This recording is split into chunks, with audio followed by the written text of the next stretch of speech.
বন্ধুরা, আপনি কি নার্ভের সমস্যায় ভুগছেন?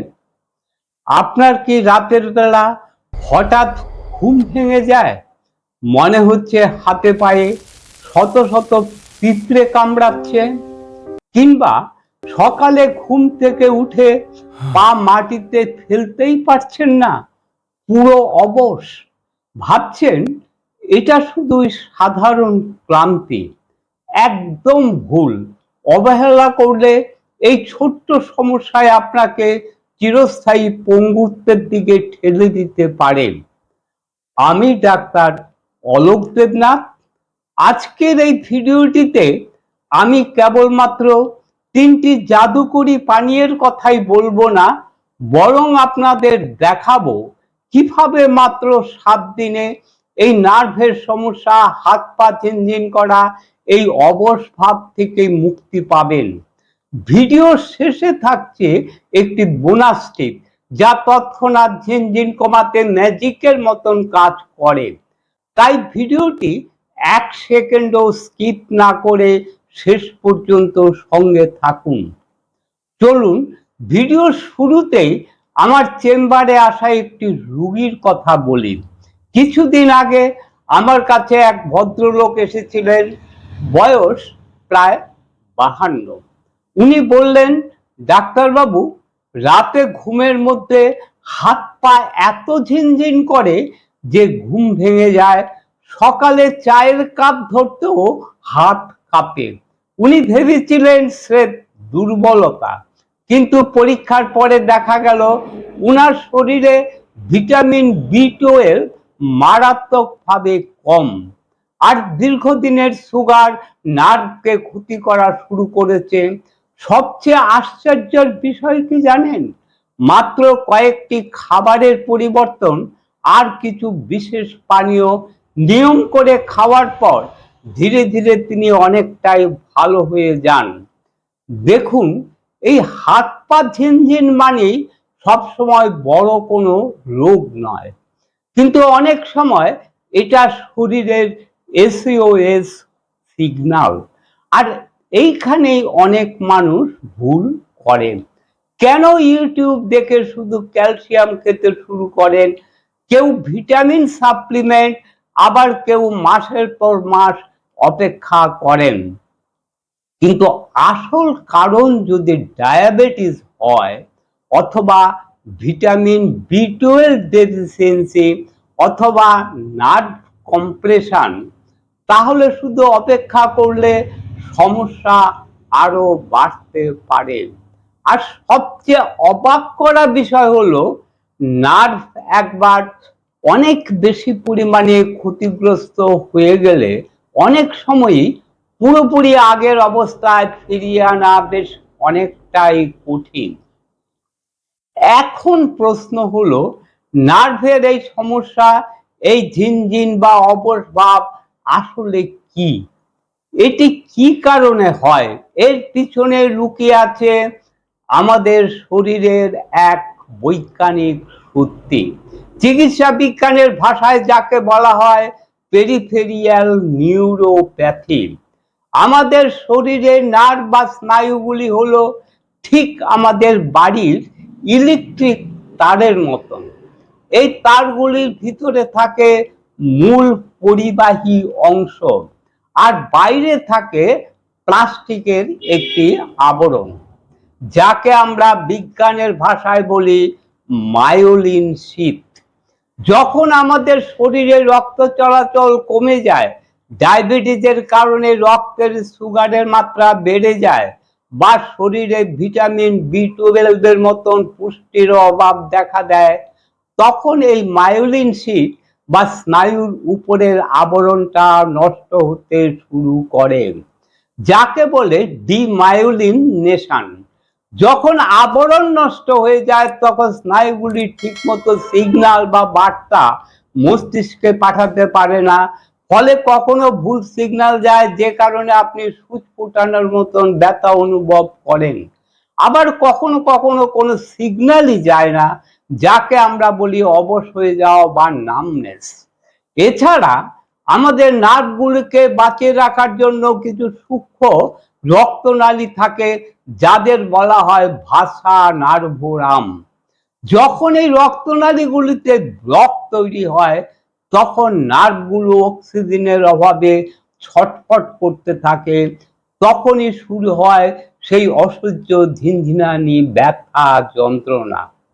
এখন একটি প্রশ্ন, যারা এই নার্ভের সমস্যায় ভুগছেন, আপনাদের কি ধরনের সমস্যা হচ্ছে সেটি কমেন্টস করে জানাতে ভুলবেন না।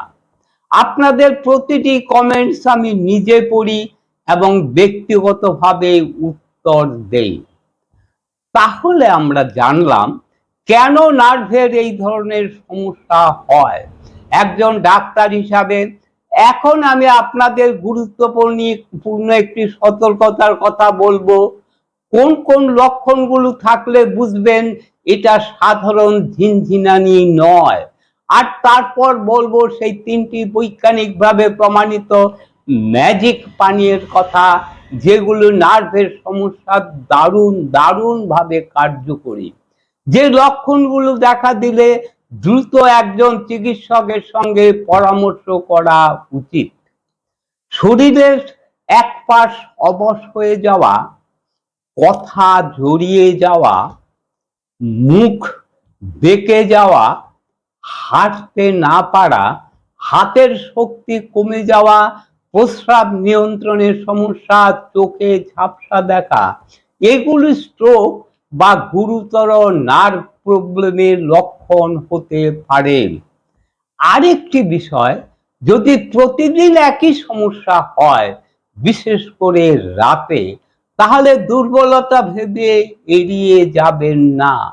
কারণ শরীর বারবার সিগন্যাল দিচ্ছে, আর শরীর যখন বারবার সিগন্যাল দেয়, তখন তাকে ইগনোর করা বিপজ্জনক। এখন আসি প্রথম পানীয় তেল, হলুদ দুধের nerve support drink, golden milk. হলুদের মধ্যে থাকে কারকিউমিন, এটি পাওয়ারফুল একটি অ্যান্টি ইনফ্ল্যামেটরি কম্পাউন্ড। বেশ কিছু বৈজ্ঞানিক গবেষণায় দেখা গেছে হলুদের মধ্যে থাকা এই কারকিউমিন নার্ভ ইনফ্ল্যামেশন কমাতে দারুণভাবে সাহায্য করে। এই গোল্ডেন মিল্ক আপনারা কিভাবে বানাবেন?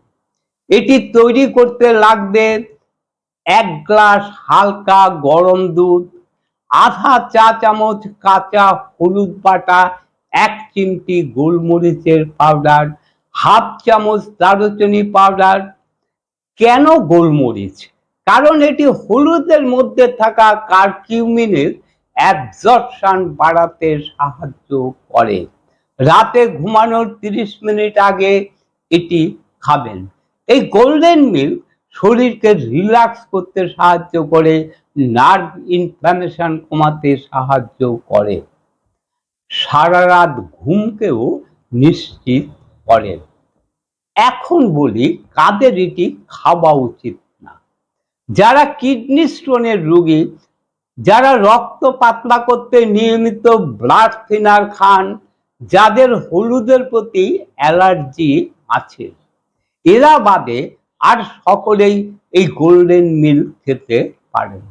এখন আসি দ্বিতীয় পানীয় তেল, বিটরুট সার্কুলেশন ড্রিঙ্ক। বিটরুট হলো মাইক্রো সার্কুলেশন বৃদ্ধিকারক।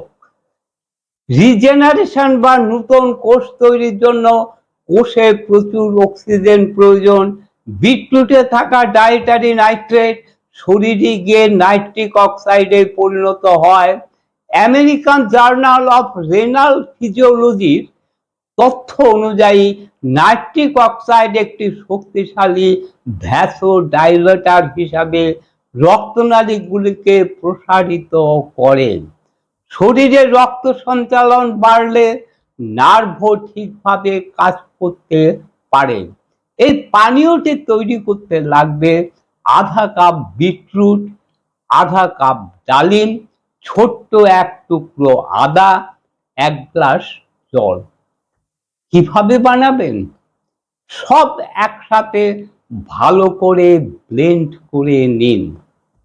সকালের জল খাবারের পরে এটি খাবেন। এই ড্রিঙ্কসটি ব্লাড সার্কুলেশন বাড়াতে সাপোর্ট করবে, নার্ভের ফাংশনকে উন্নত করবে, ক্লান্তি দূর করবে। এখন বলি কারা খাবেন না।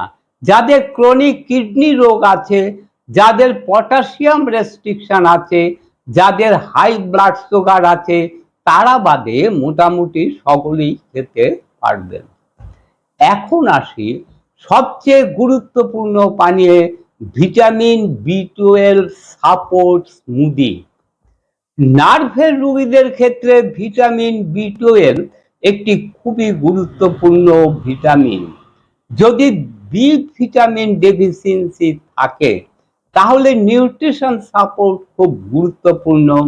এই পানীয়টি বানাতে যা লাগবে: 1 কাপ টক দই, একটি পাকা কলা, কয়েকটি ভেজানো বাদাম, 5-6টি পাম্পকিন সিডস, সামান্য ওটস। এগুলি সব ভালো করে ব্লেন্ড করে নিন। এতে রয়েছে magnesium, healthy fats, nut supportive nutrients. এখন প্রশ্ন, কখন খাবেন? ব্রেকফাস্ট বা ইভিনিং স্ন্যাক্স হিসাবে খেতে পারেন। এখানে একটি কথা অবশ্যই মনে রাখবেন, যদি সিভিয়ার ভিটামিন B12 ডেফিসিয়েন্সি থাকে তাহলে শুধু খাবারই যথেষ্ট নাও হতে পারে। ভিডিওর শুরুতেই আমি একটি বোনাস টিপসের কথা বলেছিলাম। যদি হুট করে হাত পা অবশ হয়ে যায় তবে হালকা গরম জলে সামান্য ইপসম সল্ট বা সাধারণ লবণ মিশিয়ে 10 মিনিট হাত পা ডুবিয়ে রাখুন। এতে দ্রুত রক্ত সঞ্চালন ফিরবে, অবশ ভাবও কমবে। বন্ধুরা, আপনারা কি গুরুত্বপূর্ণ টিপসটির কথা আগের থেকেই জানতেন? যদি জেনে থাকেন তাহলে কমেন্টসে অবশ্যই জানাবেন। শুধু পানীয় খেলেই হবে না, পানীয় খাওয়ার সাথে সাথে এই অভ্যাসগুলিও জরুরি। প্রতিদিন নিয়মিত হাঁটুন, দীর্ঘক্ষণ একভাবে বসে না থেকে মাঝে মাঝে একটু হাঁটাচলা করুন। ব্লাড সুগারকে নিয়ন্ত্রণে রাখুন, নিয়মিত পর্যাপ্ত ঘুমান, মদ্যপান ও স্মোকিং বন্ধ করুন, নিয়মিত ভিটামিন B12 ও ভিটামিন ডি পরীক্ষা করুন। একটি জিনিস আপনারা অবশ্যই মনে রাখবেন, নার্ভ হিল হতে সময় লাগে। আজ শুরু করলেন আর কাল মিরাকল হবে এমন নয়। কনসিস্টেন্সি খুব গুরুত্বপূর্ণ। বন্ধুরা, আমাদের শরীর কখনো হঠাৎ করে ভেঙে পড়ে না, সে আগের থেকেই ছোট ছোট ওয়ার্নিং দেয়। হাত পা ঝিনঝিন, অবশ ভাব, দুর্বলতা, এসব হয়তো সেই ওয়ার্নিং। সময় থাকতে কারণ বুঝুন, নিজের শরীরকে অবহেলা করবেন না। আজকের ভিডিওটি যদি আপনার উপকারে আসে তাহলে ভিডিওটি লাইক করুন আর এমন একজন মানুষকে শেয়ার করুন যিনি হয়তো বছরের পর বছর এই সমস্যাকে অবহেলা করছেন। আর স্বাস্থ্য নিয়ে এমন বৈজ্ঞানিক, সহজ এবং বাস্তব তথ্য পেতে এই চ্যানেলটি সাবস্ক্রাইব করে পাশে থাকা বেল আইকনটি অন করে দিন। ভালো থাকবেন, সুস্থ থাকবেন। নমস্কার।